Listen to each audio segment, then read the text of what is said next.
Hi viewers, welcome to our channel. ప్రస్తుతం మనతో పాటు ఇమ్మంది రామారావు గారు సీనియర్ జర్నలిస్ట్ ఉన్నారు. వారితో ఒకసారి మాట్లాడదాం. సార్ నమస్కారం. సార్ నమస్తే బాబు. ఏపీలో కూటమి ఒకవేళ అధికారంలోకి వస్తే చంద్రబాబు నాయుడు గారు సీఎం అయిన తర్వాత నారా భువనేశ్వర్ గారిని కూడా రాజకీయాల్లోకి తీసుకురాబోతున్నారని, ఆమెను ఎమ్మెల్సీగా చేసి ఒక మంత్రి పదవి ఇస్తారని చెప్పేసి ఒక వార్త అయితే వైరల్ అవుతుంది సార్. అంటే లోకేష్ గారికి సపోర్ట్ గా ఉంటుంది అని చెప్పేసి అన్నట్టుగా మాట్లాడుతున్నారు సార్. మరి దీంట్లో నిజం ఎంత ఉంది? నిజంగా అటువంటి పరిస్థితి రావచ్చు అంటారా సార్? ఇక్కడ ఒకవేళ అంటే this is too early to discuss. అంటే లోకేష్ బాబుకి సపోర్ట్గా భువనేశ్వర్ ఉండడం కాదు, భువనేశ్వరికి సపోర్ట్గా లోకేష్ బాబు ఉండాలి. ఎందుకంటే రాజకీయాల్లో అనుభవం లేదు కదా. తర్వాత ఈ మధ్యకాలంలో రాజకీయంలో అనుభవం ఉన్నట్టుగా మాట్లాడుతుంది. ఆవిడ ఉపన్యాసాలు కూడా ప్రధానరంజకంగానే ఉన్నాయి. తర్వాత చెడ్డ లీగ్ తిరుపతిలో వచ్చింది. నేను కూడా రాజకీయాల్లో రావాలనుకుంటున్నాను, తిరుపతిలో నన్ను నిలబెడితే నేను గెలుస్తానా, ఇట్లాంటి జోకులన్నీ వేయడం ఉంటాయన్నమాట. ఉన్నాయి, జరిగాయి. అందువల్ల వీళ్ళు ఏం చేస్తారు, వీళ్ళు అంటే ఆవిడ కూడా ఇంట్రెస్ట్ ఉంది. ఇంట్లో ఉండి ఏం చేస్తారు, ఆవిడ చేయవలసిన పని ఏం లేదు కదా. ప్రధానరంజకంగా ఏదో దేవాదాయ శాఖ మంత్రం ఏదో ఇచ్చినట్టయితే ఆవిడ హ్యాపీగా ఉంటుంది. టూరిజం మినిస్టర్ ఇస్తే హ్యాపీగా ఉంటుంది. అట్లాంటి ఇవ్వాలంటే మరి ఎన్నికల్లో పాల్గొలేదు కదా. ఎన్నికల్లో పాల్గొనప్పుడు ఎమ్మెల్సీని చేసి ఇవ్వాల్సి ఉంటుంది. దానికి మరి మీ కూటమి అంతా కూడా ఒప్పుకోవాలి కదా. తర్వాత లోకేష్ కూడా పార్టీ పగ్గాలంటే ఆల్మోస్ట్ అచ్చెన్నాయుడికి ఏదైనా బెర్తిచ్చి పార్టీ పగ్గాలు పార్టీ అధ్యక్షుడు లోకేష్గా ఉండాలి.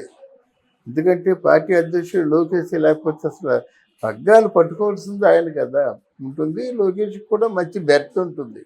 అంటే అలాగే జనసేన పవన్ కళ్యాణ్ చాలా మంచి బెర్త్ ఉండాలి. అక్కడ బెర్త్ అంటూ లేకపోయినట్టయితే కేంద్రం నుంచి వెళ్ళాలని కేంద్రం నుంచి ఆహ్వానం వస్తుంది. కేంద్రం నుంచి ఆహ్వానం వచ్చినట్టయితే వెళ్ళడు. ఎందుకంటే కేంద్రంలోకి వెళ్ళి భారతదేశాన్ని రక్షించడానికి ఇక్కడెందుకు ఓట్లు అడుగు అంటారన్నమాట. ఇప్పుడు టీఆర్ఎస్ బీఆర్ఎస్గా మారినట్టయితే ఎలాగైతే వాళ్ళందరూ డిసప్పాయింట్ అయ్యారో, అలాగే ఇప్పుడు పొరపాటున పవన్ కళ్యాణ్ కేంద్రంలోకి వెళ్ళినట్టయితే అది సేమ్ డిసప్పాయింట్మెంట్ వస్తుందన్నమాట. ఇక్కడ ఏంటంటే చంద్రబాబు నాయుడు అంటే ఆ తరం అయిపోయింది. నెక్స్ట్ లోకేష్కి ఆ చరిస్మా లేదు.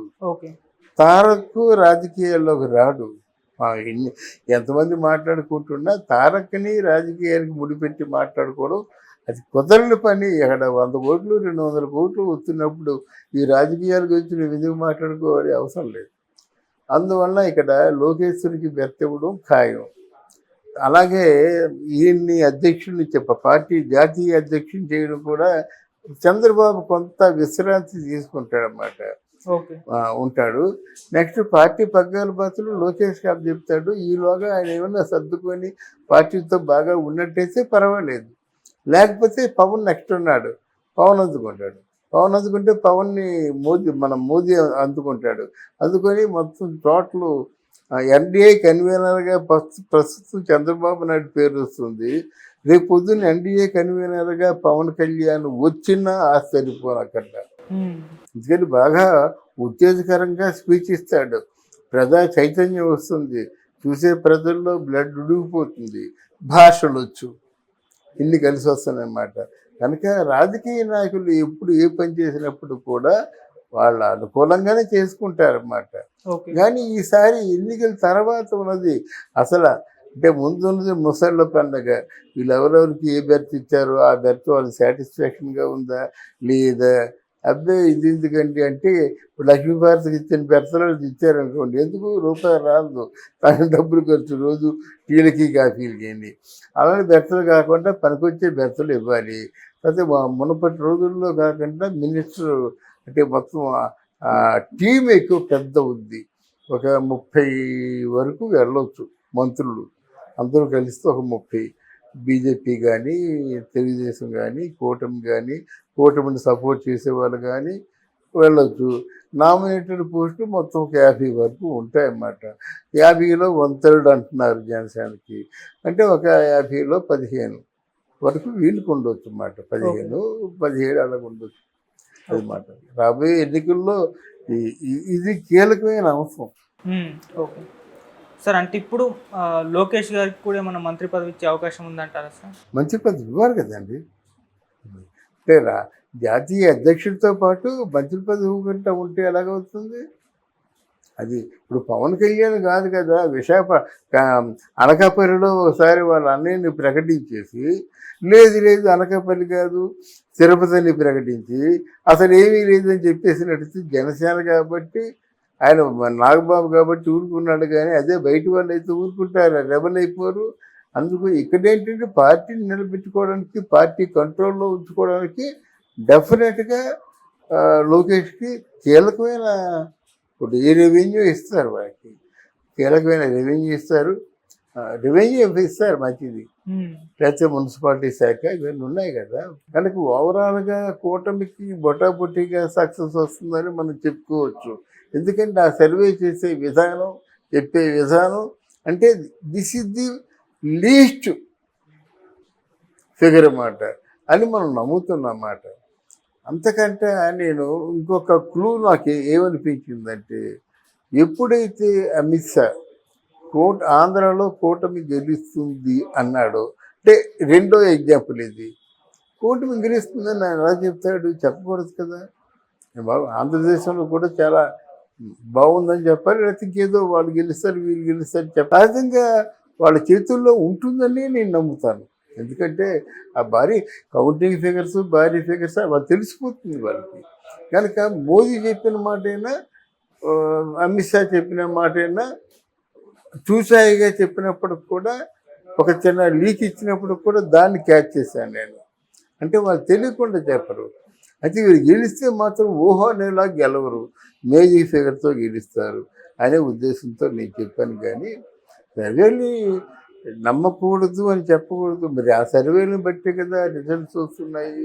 కనుక అది కొంచెం ఎగ్జాజరేషన్ లేకుండాను చెప్తే దానికి సర్వేకి ఒక అర్థం ఉంటుంది. ఈ ఉదయం ఒక అనలిస్ట్ మాటలు విన్నాను నేను, ఒక పేరు ఎన్నికగల అనలిస్ట్ మాటలు. అప్పుడే ఆ పార్టీ గెలిచేస్తుందని వైసీపీ పార్టీ గుండు కొట్టించుకొని వచ్చానని, తిరుగులేదు ఒకవేళ వైసీపీ ఓడిపోతే నేను అసలు చెప్పను అని చెప్పాడు అన్నమాట. ఇలాగ మైండ్ గేమ్ ఆడతారా అని నాకు అనిపిస్తుంది అన్నమాట. సో ఈ మైండ్ గేమ్ ఏమవుతుందంటే రేపటితో అయిపోతుంది. జనాల్లో ఒక విధమైనటువంటి, ఇప్పుడు ఫర్ ఎగ్జాంపుల్ మనం కామ్గా మాట్లాడుకుంటున్నాము, లక్షలు కోట్ల కొన్ని బెట్టింగ్ కాసే వాళ్ళు ఏమవుతారు? గుండె జారిపోతుంది కదండి. ఆస్తులు మొత్తం పెట్టేస్తున్నారు కదా వాళ్ళు ఏమవుతారు అంటే ప్రజల ప్రాణాలతో ఆటలాడుకున్నట్టే కదా ఇది సర్వే. కనుక ఇవన్నీ చెప్పేవాళ్ళు కొంచెం జాగ్రత్తగా చెప్తే బాగుంటుంది. ఏది ఏమైనప్పుడు కూడా చాలా టోటల్ ఇది డిఫరెంట్ రాజకీయంలో కనిపిస్తుంది. చంద్రబాబు నాయుడు ఇంటికి ఒక పక్క స్పెషల్ ఫోర్స్ పంపిస్తున్నారు. సరే గెలిచే వాళ్ళ ఇంటికే కదా ఇవన్నీ ఉంటాయి. మా పవన్ కళ్యాణ్ ఏమో మోదీ గారు స్పెషల్గా ఫోర్స్ పంపిస్తున్నారు. వీళ్ళు ఓడిపోయేలాగా ఉంటే ఇవన్నీ ఎందుకుంటే ఉండవు అసలు. సహజంగాను ఓడిపోయేలా ఉంటే ఇంత చర్చే ఉండదు అని ఇన్ని కారణాల చేత మనం కూటమి గెలుస్తుందని చెప్పాం. కానీ అంతేగాని కళ్ళు మూసుకొని మనం చెప్పలేదు. ఓ 10-15 సర్వేలు చూసి లీక్ అని అనిపించి వీళ్ళు ప్రభుత్వం చేస్తున్నటువంటి సందడి ఇవన్నీ చూసుకున్న తర్వాత, అంటే చంద్రబాబు నాయుడుకి కానీ పవన్ కళ్యాణ్కి కానీ ఈ సందడి అంతా చూసుకున్న తర్వాత నేను ఒక అండర్స్టాండింగ్కి వచ్చాను. తర్వాత ఇక్కడ కూటమని ఉన్నట్టయితే ఇప్పుడు జనంగా ఈ చర్చలు జరుగుతున్నాయి. దాని తాలూకు విధానమే ఇది. ఇన్ని బెర్తులు ఇవ్వాలి జనసేనకి, ఇన్ని కేంద్రంలో కూడా అవకాశాలు ఉంటాయి. అలాగే జనసేనకు కూడా గెలిచిన వాళ్ళందరికీ మీరు బెర్త్ ఇవ్వాలి. ఇవన్నీ జనసేన కాదు, బీజేపీకి కూడా అంటే ఇవన్నీ బయటకు వచ్చాయంటే మొత్తం కూటమిలో ఉన్నటువంటి అధిష్టానంలో ఉన్నటువంటి అధినాయకుడికి కూడా ఇవన్నీ తెలిసి ఉండాలనే ఉద్దేశంతో ఇన్ని అంశాలు ఉండబట్టి నేను చెప్పగలుగుతున్నాను. కనుక కూటమి తప్పకుండా గెలుస్తుంది. ఈ సర్వేలు తెల్లబోయే పరిస్థితి వస్తుంది. ఆ తర్వాత వాళ్ళు ఏమంటారంటే ఎలక్షన్స్ సరిగ్గా అవి ముందే చెప్పేశారు జగన్మోహన్ రెడ్డి, ఎలక్షన్స్ సజావుగా సాగనివ్వలేదు, పోలీసులు ఏకపక్షంగా వ్యవహరిస్తున్నారు, డబ్బు ప్రవాహం అంటే ప్రవాహంలో పారుతుంది. తర్వాత ఏంటంటే ఎలక్షన్ కమిషన్ కూడా ఆ ప్రత్యర్థుల మీద సరైనటువంటి యాక్షన్ తీసుకోవాలి. ఇవన్నీ మామూలే. తర్వాత ఓడిపోయిన వాళ్ళందరూ కర్రలు పట్టుకొని కత్తులు పట్టుకొని వెళ్ళి పరుగులు తీయడం కొట్లాడడం అన్నీ మామూలే అన్నమాట. ఇదంతా ఒక పెద్ద మైండ్ గేమ్ జరుగుతుంది కనుక ఈ మైండ్ గేమ్ ఇక ముందైనా తగ్గించాలి. దాని ఫేక్ సర్వేలు ఇక ముందైనా ఉండాలి. ఎందుకంటే ఆ ఫేక్ సర్వే వల్ల కొంతమంది ప్రాణాలు కోల్పోయే ప్రమాదం ఉంది. Okay sir, thank you so much sir. Thank you.